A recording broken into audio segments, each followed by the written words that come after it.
Continuamos en la entrevista, siempre en vivo, por la señal digital HD 3.1 y por el fanpage Vive Upao TV. Nos acompaña Alberto Pinillos en esta última edición de la semana de hoy, viernes 4 de noviembre. Vamos a conversar ahora sobre un tema también de mucha relevancia y que nos preocupa como sociedad. Tenemos un flagelo que se está enquistando cada vez más en las instituciones, incluso en la vida cotidiana de los seres humanos, porque no solamente es corrupto aquella persona que ejerce un cargo público, sino también aquella persona que transgrede las normas establecidas por la sociedad. Vamos a conversar en esta oportunidad sobre la corrupción desde una mirada de la fe de la Iglesia Católica con el reverendo padre y sacerdote Marco Antonio Pacherres, para hacer un análisis por qué los seres humanos caemos en estos actos de corrupción. Somos por naturaleza personas que estamos propicias o fácilmente seducidas por la corrupción. De eso conversamos con el padre Marco Antonio Pacherres. Padre, bienvenido a la entrevista. Muy buenas tardes. Muy buenas tardes y muy agradecido por esta invitación y por el espacio para poder dialogar sobre este tema. Bien, padre, el tema es bastante amplio, que nos demandaría pues muchas jornadas periodísticas, pero queremos desde este espacio de la entrevista en Vive Upao Televisión dar algunas, diríamos, orientaciones, reflexiones, porque la sociedad cada vez, los jóvenes observan con mucha preocupación y los adultos también, de que cada vez en el mundo hay más actos de corrupción, que la corrupción se ha convertido en el acto cotidiano de nuestro desarrollo. Desde la fe, desde nuestra condición de hijos de Dios, ¿cómo poder salir de una situación como es la corrupción, padre Marco Antonio? Bien, como usted dice, es un tema bastante amplio, pero creo que también es importante el afrontarlo y el tener una mirada general, evitando caer en dos extremos. Desde el punto de vista antropológico, a veces hay la idea de que el ser humano es corrupto por naturaleza, ¿no? O el otro hecho de que a la visión de Jacques Rousseau, el hombre nace bueno, pero la sociedad lo corrompe. Entonces, como que es el entorno lo que daña la bondad natural del ser humano. Son dos extremos que no son reales y que no nos ayudan a ver o a tener una visión equilibrada de lo que significa la postura del ser humano ante la corrupción. El ser humano tiende naturalmente a una propiedad privada, tiende naturalmente a una necesidad de perfectibilidad, es decir, a buscar la perfección, y esa perfección va en relación a sus seguridades en los distintos ámbitos familiares, sociales, políticos. El problema está cuando se rompen dos elementos: el elemento de la fortaleza y el elemento del mirar al otro como uno igual a uno mismo, el respeto a la dignidad. Porque si se rompe el criterio de la fortaleza, el ser humano en su naturaleza caída, débil, pues normalmente va a querer más. ¿Está mal querer más? ¿Está mal querer algo más de lo que yo ya tengo? No, porque si yo tengo algo, pues voy a querer una mayor comodidad. Si tengo una familia, voy a quererle dar lo mejor a mi familia. Si soy una persona que ya tiene un bienestar, voy a querer mayor seguridad. Si recordamos en el Evangelio aquella parábola que el mismo Jesús dijo cuando esa persona había tenido una gran cosecha y dijo: he tenido una gran cosecha, ¿qué haré? Voy a derribar los graneros, voy a poner ahí el grano y voy a estar bien toda la vida. ¿Está mal el ser triunfador, el tener muchas cosas? No. Lo malo está cuando yo entonces ya no veo a los demás ni las necesidades de los demás. Cuando entonces yo soy capaz incluso de, por encima de la necesidad o el sufrimiento del otro, aprovecharme del poder o de la autoridad que puedo tener. Ahí empieza la corrupción. Cuando entonces yo tengo un cargo público, cuando yo tengo una responsabilidad política o social, y en lugar de velar por los principios de los derechos de los otros, de poder regularme en lo que me corresponde en justicia, entonces me desbordo, ya no veo al otro, soy capaz incluso de aprovecharme del dolor y de la necesidad del otro en lugar de usar lo que se me ha confiado, porque es temporal, para poder servir a los demás. Entonces, ahí hay que tener claro eso. No tiene nada que ver que es malo el dinero o la riqueza, ni que el poder es algo malo, sino es cómo la persona gestiona en el límite de una justicia, que a veces dicen, entonces la fe es el criterio. Sí, para nosotros los creyentes sí, porque es donde vamos a tener esa fortaleza del espíritu para equilibrarnos. Pero también es verdad de que una persona que no quiera compartir la fe puede tener un criterio de justicia, porque fundamentalmente tiene que ver en el otro una dignidad igual a la mía. Por lo tanto, necesitamos vernos en esa misma relación. Yo creo que en eso nos iniciaríamos el sentido de lo que es ese problema o esa problemática de la corrupción en ese sentido. Ahora, qué importante, padre, estos valores que usted ha ido mencionando, de ser fuertes, de aspirar a desarrollarnos y trascender como personas, pero sin pisotear, sin vulnerar los derechos de los demás, se afiancen desde la familia. Entonces, qué importante que esto se internalice desde muy temprana edad. Exacto, hay que tener en cuenta dos cosas.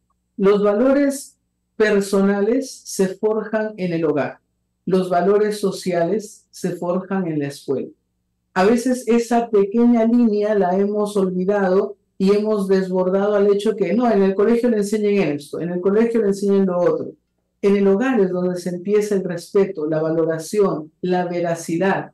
Yo siempre les digo a los padres de familia, a sus hijos en una escuela, en un colegio, pueden aprender muchas definiciones de justicia, muchas definiciones de verdad, pero vivir como una persona justa, vivir como una persona honesta, solo se aprende en el hogar. Entonces, los valores personales, los valores de la persona en cuanto tal, solamente se adquieren en el hogar. Lo que vayamos a adquirir después en la escuela, incluso en la parroquia, son valores sociales, son valores de interacción, pero que si no hay un fundamento previo, no vamos a poder tener personas, ciudadanos, que van a respetar al otro. El mismo catecismo de la Iglesia dice, si no cuidamos el matrimonio, no vamos a poder tener ni familias ni personas estructuradas e íntegras para la sociedad. Entonces, esos valores tienen que estar forjados y fundamentados en todas las virtudes que muchas veces nos dan miedo hablar, porque las virtudes son no solamente una doctrina de la fe católica, sino una visión de formación, incluso desde el ámbito de la filosofía. Aristóteles, en su Ética Nicómaco, ya habla de la virtud como la estructura del corazón del hombre, para forjar la perfección del ser humano. La meta final de una virtud en griego es el Makarios, que es la bienaventuranza, que muchas personas creen que la bienaventuranza solamente es una cosa propia de la Iglesia, es algo que se ha acuñado en la Iglesia y se le ha dado un contexto de fe, pero es la perfección del hombre. Obviamente dentro de nuestra fe, la perfección del hombre está llegar a la contemplación de Dios. Y es allí donde entonces, dice San Agustín, el ser humano no se salva solo. Por lo tanto, necesitamos de los demás. Pero si yo, al estar con los demás, lo pisoteo, no le valoro en su dignidad, no hago respetar sus derechos, caemos en cosas que incluso lamentablemente no son nuevas. Vemos, por ejemplo, la visión social de Hobbes, donde el hombre es el lobo para el hombre, o vemos una visión de Schopenhauer, en donde el ser humano simplemente está acomodadamente o por un interés temporal con el otro, pero el ser humano en sí mismo no es un ser social. Visiones que no son de este siglo, son de siglos anteriores y que en esta modernidad que tanto queremos lo moderno, lo nuevo, sin darnos cuenta arrastramos ideologías antiguas, pero lamentablemente y tristemente que todas desbordan a un aprovechamiento del otro, lo que se traduce con tristemente la corrupción. Finalmente, padre Marco Antonio, estamos viviendo momentos muy difíciles en el Perú. Hay una crisis política, hay una crisis de valores desbordada, de inseguridad, de la sociedad. Los ciudadanos vivimos en una constante incertidumbre por los casos que vemos a diario de extorsiones, de violencia, sicariato, etc. Desde nuestra condición como hijos de Dios, ¿qué tenemos que hacer para saber reponernos frente a problemas que afectan nuestra salud emocional, muchas veces frente a esos problemas que se agudizan a diario en la sociedad. De alguna otra manera es muy común o muy de reacción normal mirar a quienes están ocupando los cargos, las responsabilidades que, como siempre digo, tendrán que dar su cuenta delante de Dios. Pero también es verdad de que todo esto nos distrae de la verdadera problemática. La verdadera problemática no solamente son los ámbitos políticos, sino algo que está mucho más a la base, porque un político ha tenido que ser hijo, y para ser hijo ha tenido que tener padres, y ahora son padres, porque una persona que es una autoridad, o incluso yo, un sacerdote, he tenido que estar primero en una familia, y por lo tanto estamos descuidando, como usted hacía mención en la formación de los valores, lo que es esencial. Estamos dejando que el matrimonio en cuanto tal, y esto nos abriría tema para mucho más, el matrimonio en cuanto tal se comience a devaluar, que la familia no reciba la importancia en la formación como familia, y no solamente con las ayudas económicas que muchas veces no se acompañan y no ayudan a la unidad de la familia. Se habla de una salud mental social que es importantísima, pero que los conflictos no van en visión de una formación de la familia. Y lamentablemente todas las dificultades y problemáticas que vemos se desbordan en el hecho de que se genera un círculo vicioso. Familias destruidas, familias que no tienen un centro espiritual y de amor, que después generan personas que ya no tienen una sensibilidad por el otro, que a su vez formarán familias de la misma manera. Padres presentes ausentes, madres que no son modelo referente de la ternura o de la maternidad, y no por un prejuicio machista social, sino por el significado de la valoración y del respeto al otro. Entonces, volver a la familia, lo que ya decía Juan Pablo II en su exhortación apostólica Familiaris Consortio, es el volver a descubrirnos a nosotros mismos como seres humanos. Porque la única forma, lo dice el Concilio Vaticano II en la Lumen Gentium, de poder descubrir quién es el ser humano realmente es contemplar al único que es perfecto Dios y perfecto hombre. Solamente en el reconocimiento del otro como mi hermano, como una persona que vale la pena y que murió Cristo también por él, voy a poder empezar a respetar. Si no, va a ser muy fácil que esa conciencia social equivocada de que por unos cuantos soles puedo ajustar las cuentas con los sicarios, porque entonces las extorsiones o el hacerme de la vista gorda por una coima que se pueda cobrar cuando se pasa alguien en el semáforo o para seguir operando en la informalidad, va a ser cosa de rutina, porque entonces ya no hay un respeto, ya no hay una valoración, y todo lo que se construya después, política, economía, ambiente social, va a caer lamentablemente en lo mismo, porque como sabemos, si las bases no están bien colocadas o se construye en la arena, citando el Evangelio de Mateo, toda la construcción va a caer. Necesitamos volver a construir sobre la roca, y esa roca solamente es Cristo.